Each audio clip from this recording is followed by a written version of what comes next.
gagawa na raw sila ng first AI-generated short film. O yan, okay yan. That's nice, Oo, yeah. kasi makamenos ka. Follow up ko lang, no? Ito ba yung, ito kaya yung dahilan kung bakit yung sinampa ng NBI doon sa gumawa ng deepfake video kay PBBM ay parang wala tayong naririnig. Well, I'm not privy to what was filed. Dahil no? ba sa wala tayong batas? It's possible na kulang yung batas natin to prosecute. No? And I think there is actually an older law. You know, I keep referring to it. Revised Penal Code 143 yata or something like that, which punishes anyone who creates news that can harm the state. So baka yun yung ginamit, no? You went after kasi and then of course there's the sedition law, no? Anti-sedition law. Pero malayo na yun. Dito we're just talking about the impeachment or whatever. Hindi siya punishable under those laws. And then of course it doesn't cover personal attacks to you. There's of course libel and slander. Pero hindi necessarily connected to AI yun. No? Correct. So I don't want to give license to anyone who wants to use AI to attack. Kasi nga, kesa okrayin mo yung kapitbahay mo, gawa ka na lang ng AI to do it, don't do that. Pero yun na nga, makakalusot yun kung gagawin mo. So, yung mga tagagawa po ng batas natin, pwede pakigalaw po yung baso. Huwag po tayong puro post lang. Kasi may isa post lang ng post. Magtrabaho po kayo, hindi po tayo globetrotters at nagta-travel lang, ha? Pagalawin ng baso, marami tayong batas na kailangan i-update.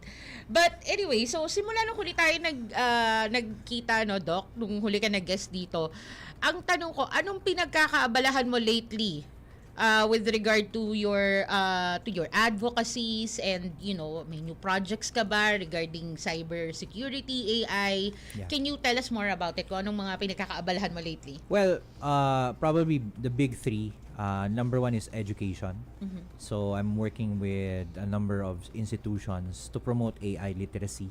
No, actually, if you're part of an education institution or you want to collaborate, I'm more than happy. You just hit me up on docligot.com. That's my website. We do mga courses on prompting. We do courses on AI literacy, and I'm about to partner with a number of people on the creative uses of AI naman. Kasi actually masaya siyang gamitin. Na huwag ka lang gagawa ng kasamaan. Pero yeah, you can create mga movies, you can create clips, images. It's really fun to do. And even ikaw, wala kang, kasi dati kailangan mo ng production house, ng studio. Ngayon, wala. Laptop is enough. Yeah. Isn't that cool? Yun yung opportunity sa AI. So that's one big chunk. On a, kumbaga, smaller percentage of my time, yan, yung issue ng mga batas, I'm actively lobbying for AI policies. Yes. And ang mga help na kailangan natin dyan, well, obviously, if you're in the Congress and the Senate, I wouldn't mind having time to talk to you. Pero even mga NGOs or mga advocates, and this covers everything from education to labor, sa mga artists, yung protection of intellectual property. Isa pang batas yan na medyo begging for an update yung intellectual property code. Kasi technically, hindi naman covered ng IP code ang AI. No? And there are technicalities to it. Labor code din. I mean, paghandaan na natin na yung nagbabantang mga job losses. Although technically, wala pa naman akong nakikita so far na talamak na nawawala ng trabaho. Pero on little parang fronts, kunyari, yung mga copywriters, mga artists, nararamdaman na nila. And what kind of protections can you get? No? So education, policy, and I'm also looking for collaborators to reach lalo na yung mga provinces. Kasi ang mga usapang AI parang palagi na lang nasa NCR lang. I certainly we need to bring this conversation mga big everywhere. cities, ano? Yeah. In fact, I was just in Cebu and in Calabarzon recently. And then last year, marami akong pinuntahan din. A couple of years back, I used to do work in Mindanao, in Cotabato, in Davao. Pero yun na nga medyo talagang kailangan ng konting effort and networking to do that. So, very, very busy ka pala. Busy. Pero Dok, ano ka ba rin? Do you accept invitation, for example, let's say schools, to talk about, like for example, this particular school has a program for students with regard to, you know, AI and, you know, computer literacy and all.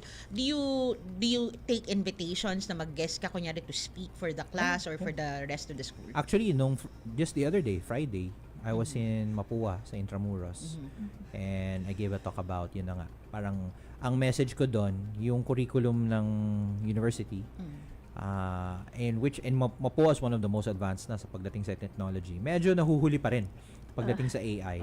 Kaya kasi kunyari gusto mo mag-aral ng AI, hindi ka pupunta sa school. Manonood ka ng YouTube.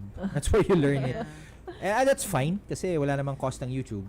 Pero 'di ba sayang? Yeah. No? Sana tinuturo na siya. And unfortunately, yung mga marunong yan, hindi yan yung mga professors. Correct. These are people in the industry. No, kasi I wanna suggest it to my daughter's school eh. Kasi Yeah. yung school ng daughter ko, they're like super advanced.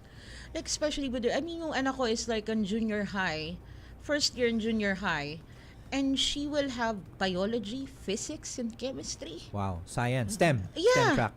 And this is per quarter lang. So imagine yung advanced ng school niya.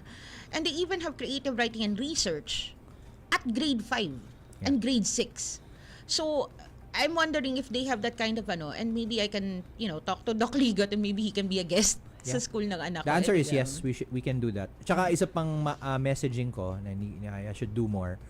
Siyempre, emphasis natin is more science and technology. Pero wag natin kakalimutan yung humanities, yung arts, 'di ba?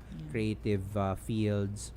Kasi talagang napag-iiwanan din yung mga mga fields na yun. Kasi nga ang goal ng mga magulang paaralin ko yung anak ko para magkatrabaho agad or para makapag-abroad. Correct. Yeah, those So, were my 90s parents. diba? Ganun sila. Yeah. Or 90s kailangan may parents. lisensya ka, no? Or kailangan mag-nurse ka, mag-doktor ka, guaranteed may trabaho. I mean, to a certain extent, that's still true. Pero yun na nga, marami ng competition. Hindi lang naman ang Pilipino ang na-employ abroad, no? So, and then there's AI. We need to figure out paano ba natin gagamitin yan para magkaroon ng livelihood. I think that's a Yeah. big opportunity. I think because kasi before back in the 90s, kasi even my parents have that kind of mentality na you want to be an artist, magtrabaho ka muna, get a course na madali ka makakuha ng trabaho and then afterwards you can study again. I think it's more on practicality kasi more parents are more practical back then, no? Rather than now na ngayon the millennial parents like myself, they allow to encourage their kids not to take up art. Kasi my daughter is a very good artist. She draws very well. And so, yeah. So I hope na this, we can educate people more about AI and how to use it properly, responsibly. Actually, Alright. for anyone who wants to get started, madali, hit me up on docligo.com. I'm also on Facebook. Hanapin Yeah, niyo I ako, follow Doc you. Ligo. Meron, kung wala kayo sa Facebook, I'm on LinkedIn. Kung nasa X pa kayo, kasi alam ko marami nang umalis, nandun din ako. I mean, Okay. I try to spread yung content ko as far as possible. And then I have a YouTube channel. Of Look for course, me on Doc Ligot. Yun, marami akong mga videos doon for free. But yun na nga, the idea there is to get literacy up and then pag kailangan nyo na ng mga hardcore skills, tara, let's have a training. That's great. So, alright, maraming salamat sa what's the word? For accepting our invitation, dito sa Vloggers ng Bagong Pilipinas. Doc, I hope we have you once again. Yeah. You're you. always welcome here pag naisipan ulit natin. And hopefully hindi dahil nagkaroon na naman ng bagong kapulastogan sa AI. Yeah. Hopefully hindi na ganun yung yung case. So eto na. Bago tayo magtapos, it's your time to shine. Baka may gusto pa si Ikaw, na- Doc, may gusto ka bang i-promote mo yung page mo i-promote, sa ating mga tagapakinig, ganyan? Yeah, yun na nga. Follow me on Facebook, on LinkedIn, on X. And then we're also launching a number of courses. So if you're interested in learning AI, just reach out. All right, thank you. Yun. So basically, Doc Ligot is everywhere. You just know when to find it. Yan. Game. Okay, konti lang to Martina, no? So, binabati ko lang pinapabati ni Ami Ruzul, si Teacher Marie Hernandez, at yung kanyang mga kasamahan daw sa simbahan, at ang kanyang ama na si Doroteo Ruzul, no? Sabi niya, inaway lagi kang malusog at happy, lagi we love you, Ama. At saka, syempre, binabati ko rin si Jessie Velasco at saka si Florcita Anacaya at saka maraming po salamat sa mga nagpa-follow ng aking YouTube channel Admin Rich at saka sa aking Facebook page Admin Rich Komentarista at maging sa aking TikTok page. Maraming po salamat at yung tagline nga po natin, huwag niyong kakalimutan, fight fake news, expose the truth. Para ma-expose po natin yung mga fake news na yan, kailangan po natin ay sabihin at ihayag ang katotohanan. Yun po. Admin Rich, komentarista. Alright, thank you Admin Rich. At ako naman, sobrang simple lang. I just wanted to say hello to my mom and dad in California and all my nieces and my brothers. Yun sa kuya ko, congratulations. He was invited for his first exhibit. Congrats kuya. So also the Dialogo family, my neighbors, thank you for always watching over us. And yun lang, to my beshies, Alex, na nasa Palawan pa, si Alex, si Sheila, and to the entire Bangawan family, and as well as kay Attorney Paul Chavez. Beshi, anniversary niyo yata ni Carmela, so congrats. So anyway, yun lang. So next time po ulit, magkita-kita tayo ulit dito tayo. Ako po si Martina Goriseta. At si Admin Rich. At ito po Dito ang sa Vloggers ng Bagong Pilipinas. Magandang gabi po.